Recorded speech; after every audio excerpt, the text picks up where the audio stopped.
Good morning. It's so great to see all of your shining bright faces. Generally speaking, my job is to help very, very large companies to assimilate diverse ideation. So to take all of you thought leaders and disruptors and integrate you successfully into these very big companies that rely upon you for innovation. Unfortunately, I will tell you, not always successfully, in the sense that although very large companies really want and need people like you, they are often not able to assimilate them for various different reasons. So I'm going to give you a little bit of information. I'm going to share my story with you. And I'm also going to give some suggestions about what each of us in the audience can do to move the needle on connecting diversity, but most importantly, inclusion as an economic imperative. Will you help me? Okay, thank you. All right, so first of all, I want to share with you that although my mission is very much related to diversity and inclusion, I'm coming to this experience from the lens of being a woman, right? I'm not a black male, I'm not a Latina, I don't have a significant disability, I don't identify as LGBTQ+, but what I have is a different mind. I have this sort of, crazy, you can't stop me mentality that makes me a great entrepreneur and that helped to fuel my success in terms of being able to create something that I then was able to sell, successfully exit, and then try my hand at a completely different experience in a 300,000 person organization. So, I say that because I've had some very startling realizations lately. So for example, I was running through Central Park, but just prior to that, I had spilled coffee all over the front of my t-shirt. And that turned me into, looking, somewhat cool to looking like, I don't know, a klutz or something. And as I was running along and I passed a cop, I thought, wow, what if you were a black male, or let's make it a black young male, and you had spilled coffee on your t-shirt and you passed that cop, what kind of a risk might you be running that you, Denise, your biggest worry that day was that you looked like a klutz? So everybody's experience in this audience is going to be different based on your unique diversity. But I'm just going to put out there that anyone who feels that they don't fit in or that they don't belong for any reason has an inclusion issue. And if you have that issue, then the organizations that you're affiliated with also have that issue, because how hard is it to bring your best self to the table if you don't feel like you belong? And I'm going to try to prove that to you today. We'll see if I'm successful. So we can all agree that creativity and innovation require diverse thought. Is there anyone here that thinks that that's not the case?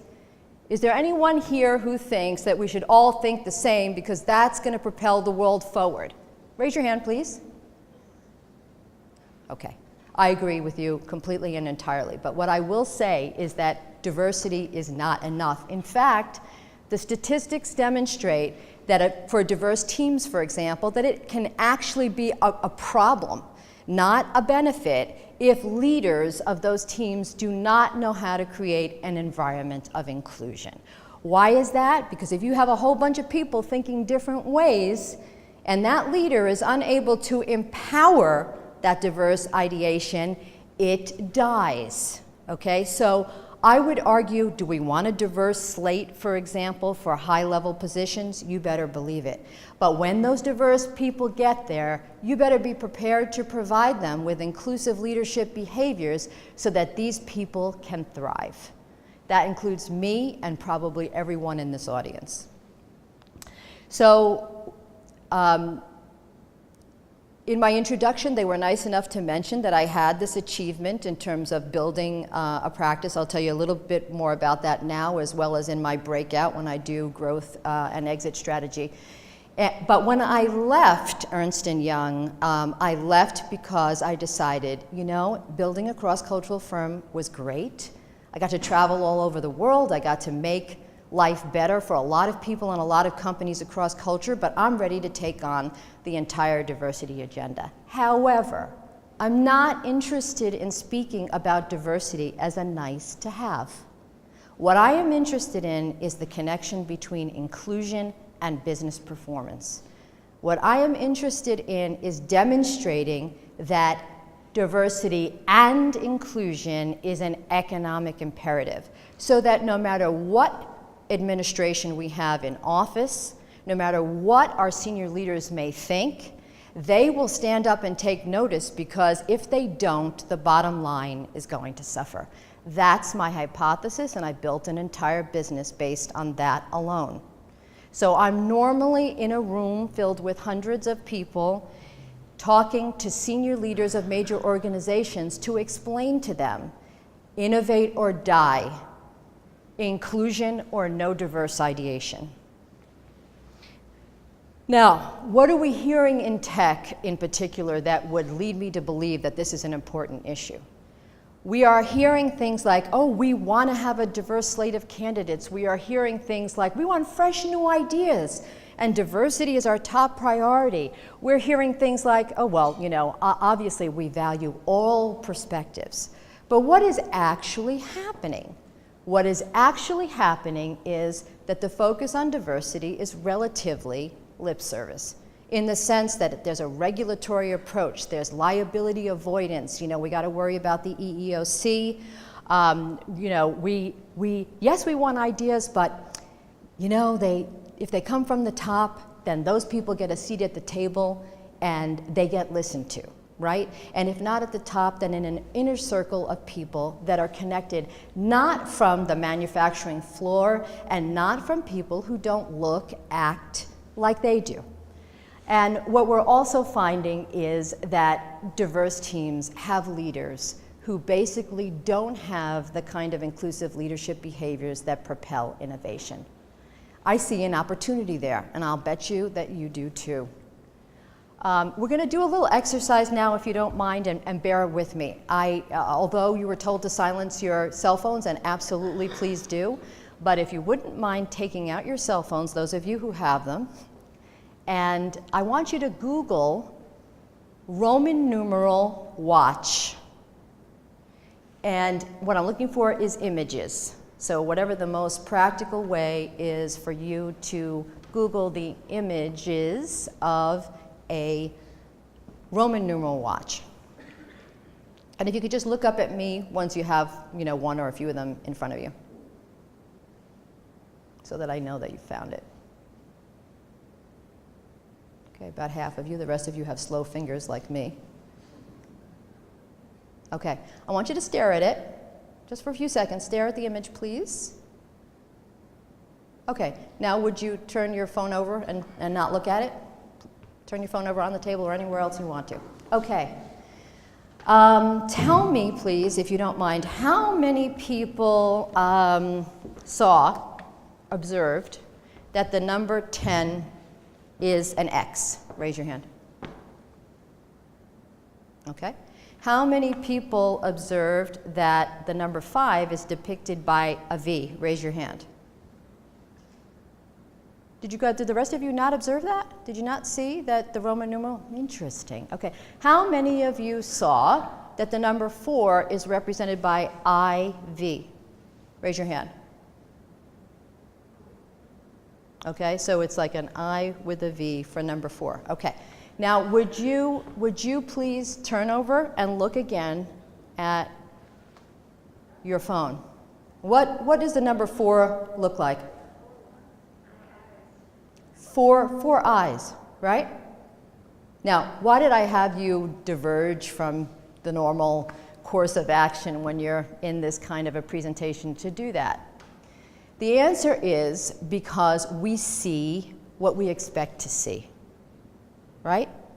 So if I'm in a boardroom and I'm the only woman there, if I'm in a senior leadership position and in a meeting where I'm the only woman there, what tends to happen is that my colleagues at that table see what they want to see in me. And they have a certain definition of characteristics, for example, of what a woman is. And I gotta tell you, when it comes to senior leadership, it's not that easy, because we have to stand out to be considered a senior leader. but we sure as heck better fit in if we're going to stay there. And fitting in, by the way, it does not mean that we take on the characteristics of most leaders, because most leaders, they have a voice, right? They're pretty assertive. You know, they're pretty commanding in their presence. But what happens when a woman does that? When a woman comes out with kind of a very confident and, assertive voice, what happens to that woman? She is generally seen as overly aggressive and assertive. And so what I'm trying to encourage everyone to do is to see beyond the 10% of what you see. All you see right now is a white woman in a suit. And maybe you've already made a judgment about who I am, that I'm elitist, or that I'm, I don't know, that I rose my way through the top through some, strange means. Maybe you're giving me the benefit of the doubt, but there's 90% of who I am that you don't yet know, and I'm going to share some of it with you. I'm going to share the backstory. Before I get into my own personal story, I want to tell you a little bit about the neuroscience behind what we just experienced. And that is that I don't know if any of you have followed Daniel Kahneman. He is just an incredible scientist and behavioral scientist, and has studied this effect, which is that we think fast and slow. We are organized by fight or flight, and so we make initial impulsive reactions in order to bypass unconscious bias, which, by the way, is very hard to do because it's based on your personal experience in life. You must interrupt that fast signal, that immediate interpretation of thought, and you must interject this slow method of thinking in order to make that happen. That's the neuroscience behind it. Now, what has happened in tech, because people are unable to interrupt that impulse, is that there are only 31% of women in tech, even though there are 56% graduating from technically related fields in STEM. And by the way, there are 3% of people of color in tech, when that does not in any way accurately reflect the percentages of people of color coming out of institutions. So I'm going to share with you that, that maybe not 90%, but something above the 10% of what you see here. So I'm going to go all the way back to childhood very briefly. When I was in middle school, I had my first experience of exclusion. And what I'm going to tell you is not going to sound, very different from what some of you have experienced, because middle school is an awful place for most people. What happened was I was going merrily along in my little childhood life, and my little clique of friends came up to me one day and said, "You're out." I said, "What?" They said, "You're out. O-U-T, out." With no explanation, no nothing. So I went home, and I was crying pretty hysterically. And my dad came up to me and he said, "What's wrong?" And there's no way I was going to tell my dad, because my dad had this image of me that I was a rock star, right? I'm super smart, I'm this and that. And there's no way I was going to tell him. But eventually I gave in and I said, "Dad, my friends don't want to be friends with me anymore." And he looked at me and he put his hands on each side of my face, looked right at me, staring, and said, "Denise, anyone who doesn't like you is not worth knowing." Now, for whatever reason, whether it's I needed to believe that at the moment, who knows, I took what he said so seriously, to the point that from that point on, I literally didn't care if people didn't like me. I assumed that they were not worth knowing. Now that's, in an extreme sense, that's a little dangerous, right? Because we kind of call that narcissism. So, it had to be tempered a little bit. But that ignorance got me a long way, because it taught me that the sky is the limit. It taught me not to create my own limitations until I found myself in the midst of a divorce with young children. And I had taken off 10 years from my law practice to raise them. Now I will say, this is gonna sound like a little bit like I'm patting myself on the back, but there's a reason for it. As was alluded to, I tried and won the first class action under the Americans with Disabilities Act.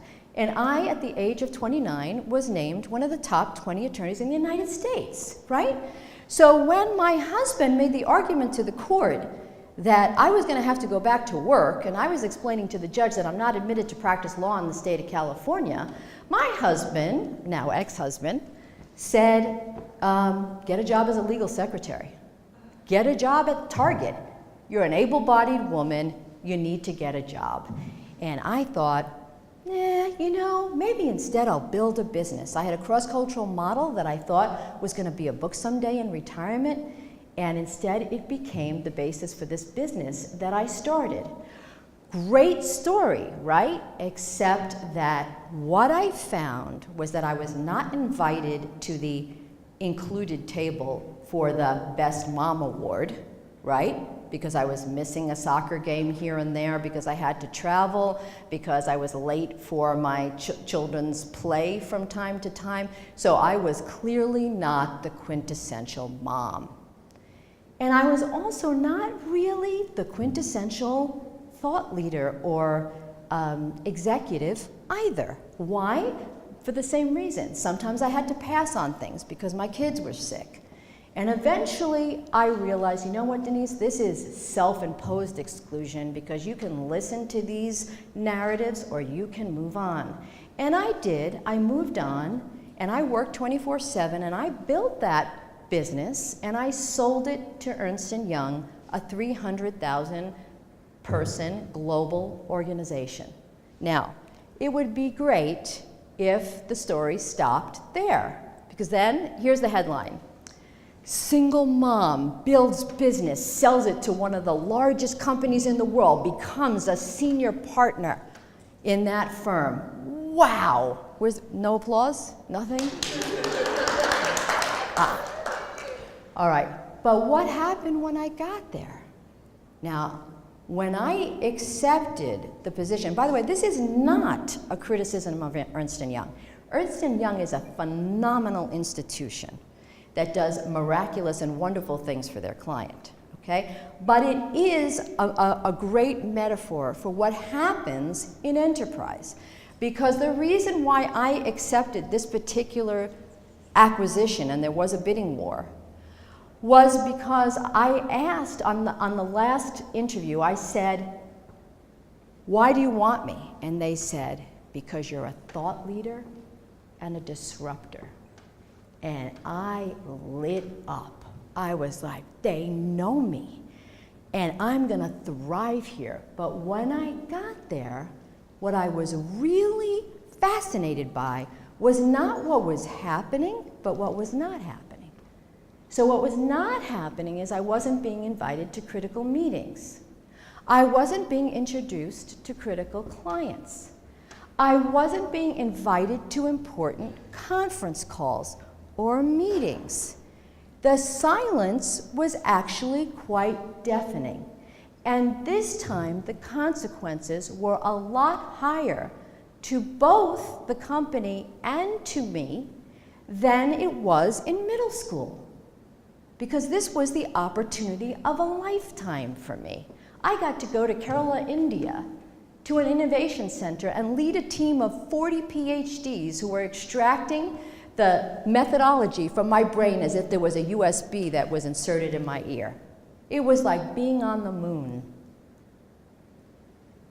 The fact that day by day I felt like the best part of me was dying was a problem for me that could be solved by finishing my earnout and by starting my third rodeo in terms of my third business.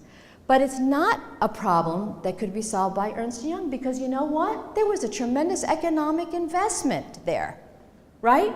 They didn't buy my business for peanuts, and I wasn't being paid peanuts. And there is a tremendous economic loss for companies who want these disruptors and cannot assimilate them through an inclusive environment. So, what can we do better in tech? First of all, we can, in terms of investment decisions. So, I'm going to sort of dissect my comments a little bit. These comments are related to investors. In terms of investors, we can make decisions based not on the 10% of what we see, but on the 90% that we don't see. And we can establish due diligence associated with that so that we get the answer, so that we can say yes to these people. We can let go of the assumption that women in particular will not be in it for the long haul. Ask the difficult question. If you see a woman that's childbearing age, don't ask them, are you going to have kids or anything that's illegal? But you can say, listen, if we invest in you, we need to know that you're in it for the long haul. Are you? And assess that woman, put her to the task, and let her answer to the question without these assumptions that you're making in your head that are keeping your purse strings closed. Recruit a diverse slate of people, of decision makers that are going to make these decisions. If all the people that are making these decisions are white men, what kind of people do you think they're going to invest in?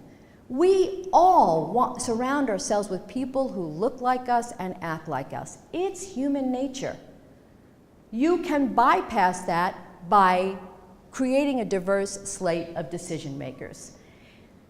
So let me speak now a little bit more to companies, and I will say I have alluded to inclusive leadership behaviors, and I have not told you what they are, so I'm going to make it really simple. We call them the 3 R's. And if you remember these 3 R's, you will solve about 50%, if not more, of leadership behaviors. We coach leaders to be receptive, reflective, and revitalizing. I get it. It's a 3 R's acronym so that you can remember it. But here's what they mean. Receptive means not only being accepting of diverse ideation and diverse people, but curious about them. Ask them about their families. Ask them about how they think. Reflective. Be reflective of your own bias. If you're walking down the street and you freeze up when you see a young black male, that means you have some associations with young black men. So you better interrupt that signal and see that person for who they really are. If you see a woman up on a stage and she's being really assertive, don't make the assumption that she's some sort of arrogant witch. Make the assumption that she's an assertive female leader who knows what she's talking about. If you're concerned about your diverse workforce, whether it's women or people of color or anyone else, ask. Put out a pulse survey. Find out how these people are feeling in the workplace.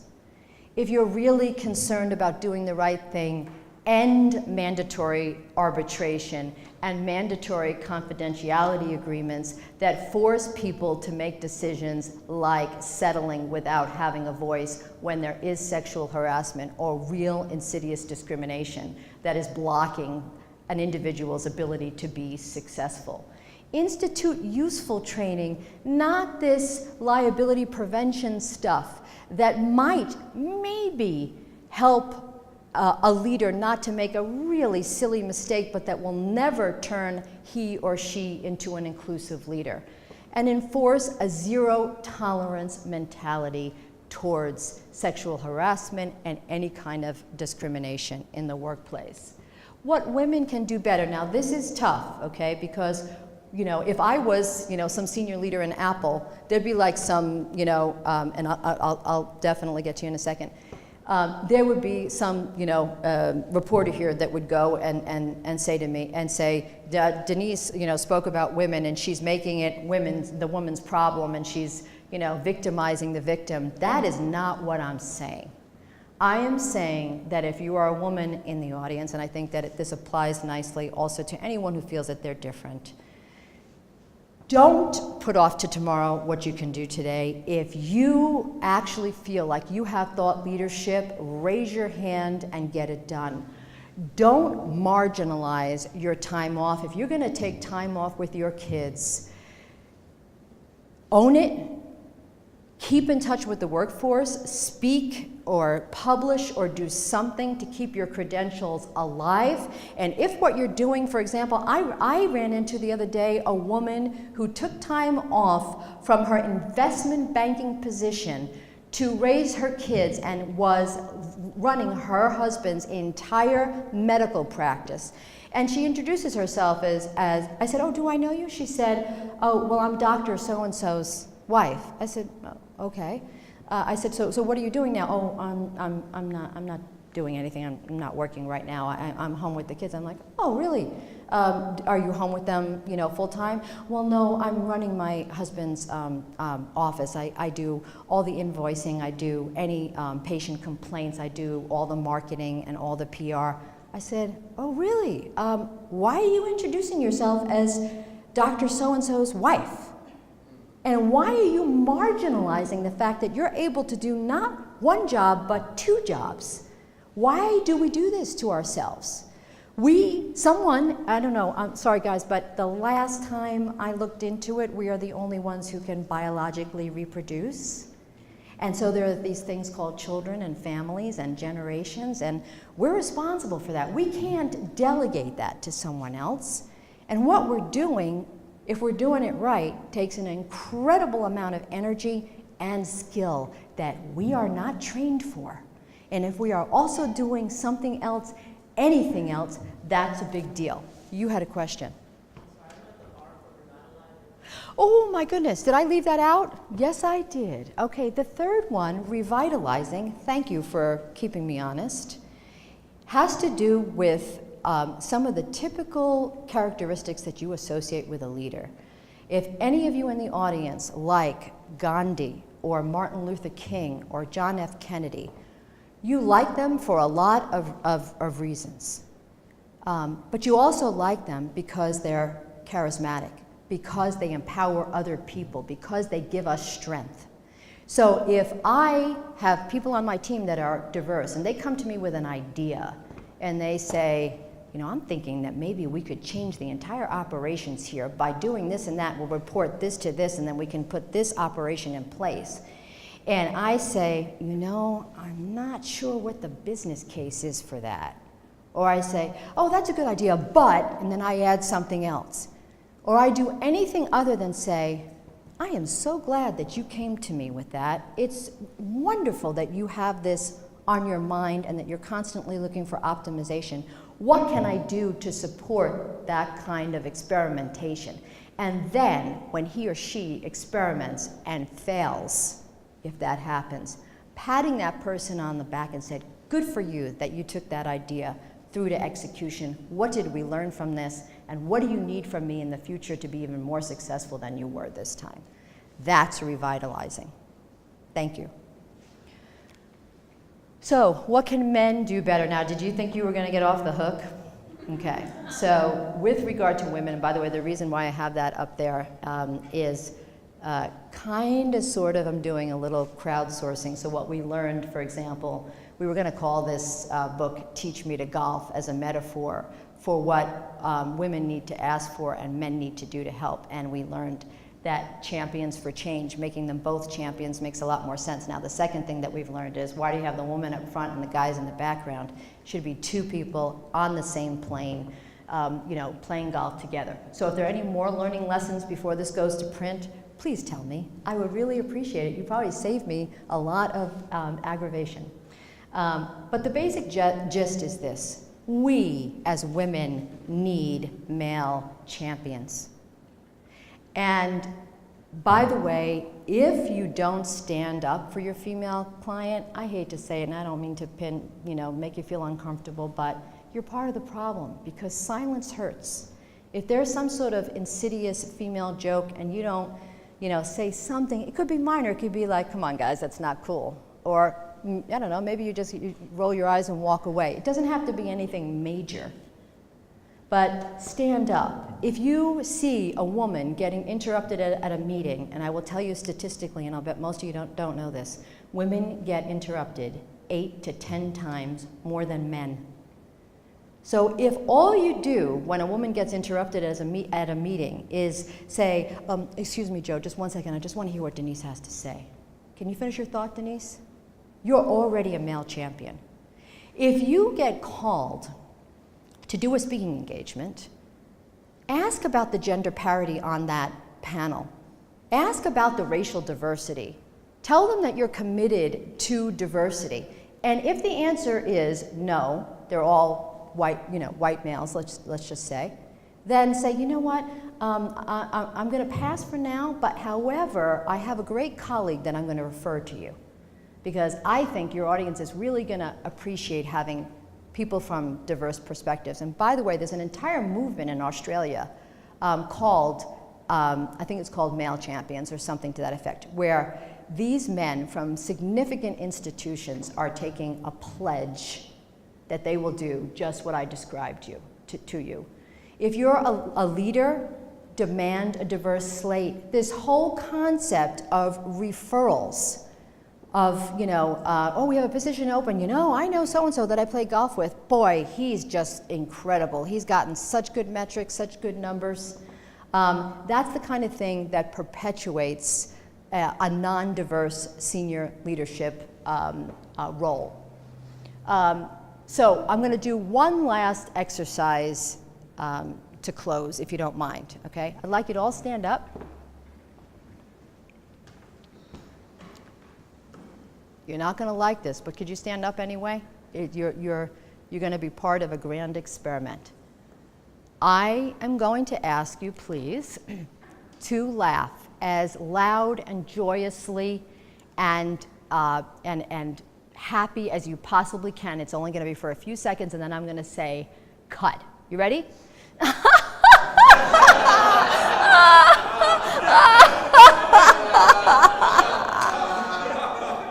Awesome, awesome. Okay, now I'm going to ask you to sing, and I'm going to get you started, right? With a good old American song. Bye, bye, Miss American Pie. Drove my Chevy to the levee, but the levee was dry. Okay, cut. That wasn't too bad, was it?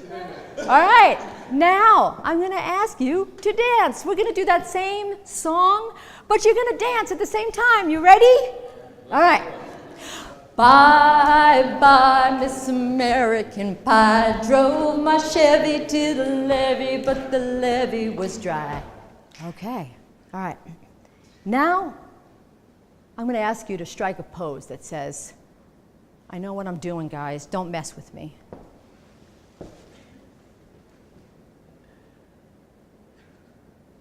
Okay, you can sit down. How'd you guys feel about this? How'd you feel about laughing? Let's start with that. How'd you feel about laughing like a hyena in front of everybody? Anybody feel good? Nice. Anybody feel uncomfortable? Okay. And what about the singing? That's even more vulnerability there, right? Who the heck wants to sing? Do you think I wanted to sing into this microphone?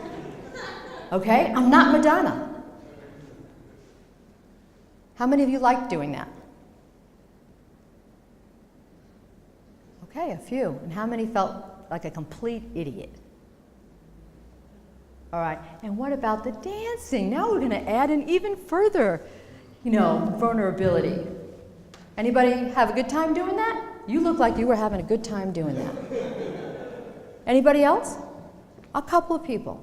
And the rest of you felt maybe a tiny bit weird doing that in front of your peers? Okay, these are the innovation gremlins, okay? When we feel judged, when we feel like we look stupid, we cannot create. Now there's another lesson of beyond that. How many of you felt like you could create and share your diverse ideation while you were standing here like this? Any of you feel, the impulse to just share the the next new idea that you have in your brain with other people?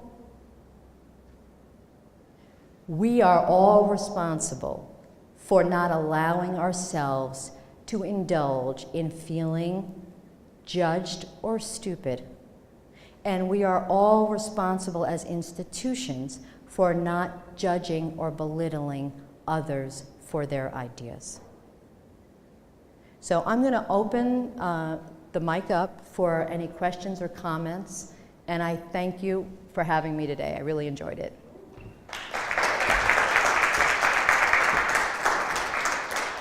I'm going to come down to the audience with the mic.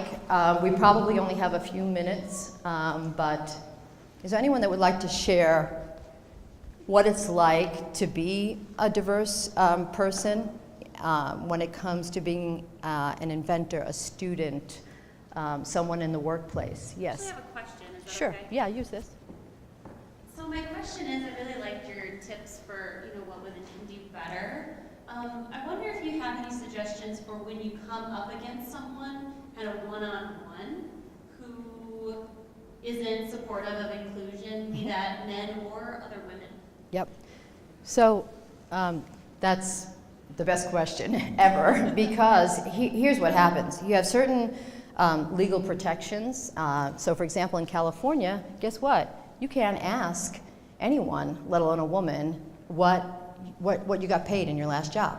And the reason for that is the Equal Pay Act, an amendment to the Equal Pay Act. The reason for that is that we are typically way below our male counterparts, and they're trying to eliminate that. Now, I want you to imagine yourself at an interview, and someone says to you, how much did you earn in your last position? And you know in the back of your head, they can't ask that question. We're in California, for goodness sakes. And how far do you think you're going to get when you say, oh, you know what, that question is illegal. I'm not going to answer that. What are the odds of getting that job? Right? But we're not educating women as to what they should do in those circumstances, as you just pointed out. So, for example, I would say to the woman, oh, I understand there's a salary range for this position, and I just want you to know this is my job. I really feel like this is what I want to do. I am very happy negotiating within the range of the parameters that you've decided on. Circumvented, right? What about, and I'm going to share with you a personal story. I was in the elevator with a colleague. It was a long time ago. And we're in a hotel because we had to speak the next day before a whole group of important clients. And he had been trying to get me to have a drink with him all night, and I didn't want to because I wanted to be on my game the next day.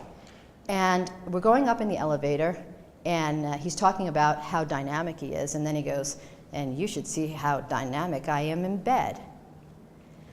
I was so upset that whole night I couldn't sleep. I was totally rattled the next day. I came home and I'm telling my two, teenage boys, don't you ever behave like this, and you have no idea what your mom went through. And my son looked at me, 14 years old, and he said, Mom, you're part of the problem. I said, what? He said, yeah, why? What did you do?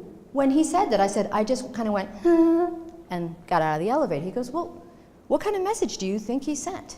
You sent to him? Do you think that you discouraged him from doing that again? And what happens if that person now, you're in your 40s, and what happens to the woman who's in her 20s who doesn't have, the tools that you have? And I'm like, oh, you don't understand. I mean, he's a more senior partner than I am, and you just don't get business. He said, well, I'm not saying for you to, create a problem. I'm saying you just say, oh, you know what?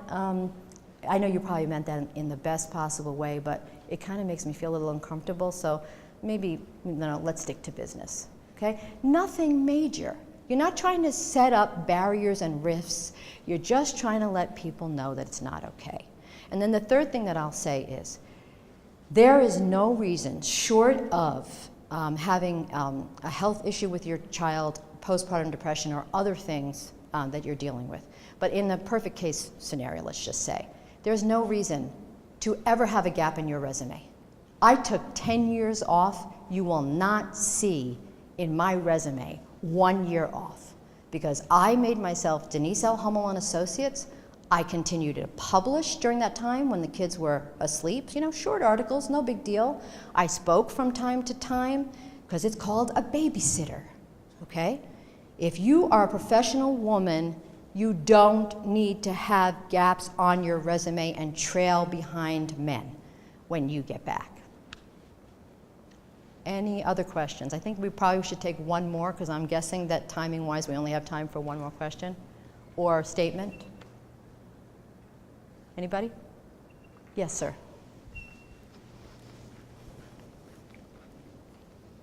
It was just interesting question we had from corporate America. I don't think I would ever think that. Like, the way you're brought up as a man, especially coming from sports, is if somebody is a roadblock, my first thought is, how do I beat this person? How do I destroy this person? Like, it's just such a different mentality. So I don't think I would ever, you know, listening to you say that, it's like, oh wow, you know, people do see things a lot differently. So. And we're taught the opposite. We're socialized that we collaborate, we take care of people, right? So I do have one question for you before we close, because you are a black professional. Did what I say about the jogging through the park thing offend you? It didn't. I thought about it and I was like, so true that you had that thought, because I always laugh. I'll be with my wife and, you know, all of our paperwork, everything. We're in the car, we're not worrying about it. We drive, the cops are driving slow, keep going. We have insurance, we have everything. But you know, it would be, when I was younger, that wasn't the thought process. Mm-hmm. It was like, drive slower so that they don't pull you over, and it's just different thought process where you are in life and where how I'm dressed. I know when I'm dressed like this, I'm going to have less issues anywhere I go. Right. Than Right. If I had, how I came in earlier, I had sweats and a t-shirt, and the cleaning crew was like, "Oh, what a difference a minute makes," because I wouldn't change. And I was like, Right. So, no, the reason why I asked you that is just so you know, I took a risk, right? Because I mean, I took a big risk when I did that. And the reason why I did it is we have to have difficult conversations. We cannot avoid these discussions. We have to be respectful. And I don't know if it came off this way, but I was trying to be empathetic. My aha moment was, Denise, you get a privilege. You know, you can spill something on you, and somebody's not gonna assume something else. And that was a great aha moment for me. And if we're able to have these conversations and take a little bit of risk so that we can understand each other, like it was a risk to ask you that question. You could have, in front of all these people, said, yeah, Denise, where do you get off, right? I mean, I'm glad that wasn't the reaction. But if I don't reach a little bit, then we're keeping all these conversations underground. Anyway, thank you so much.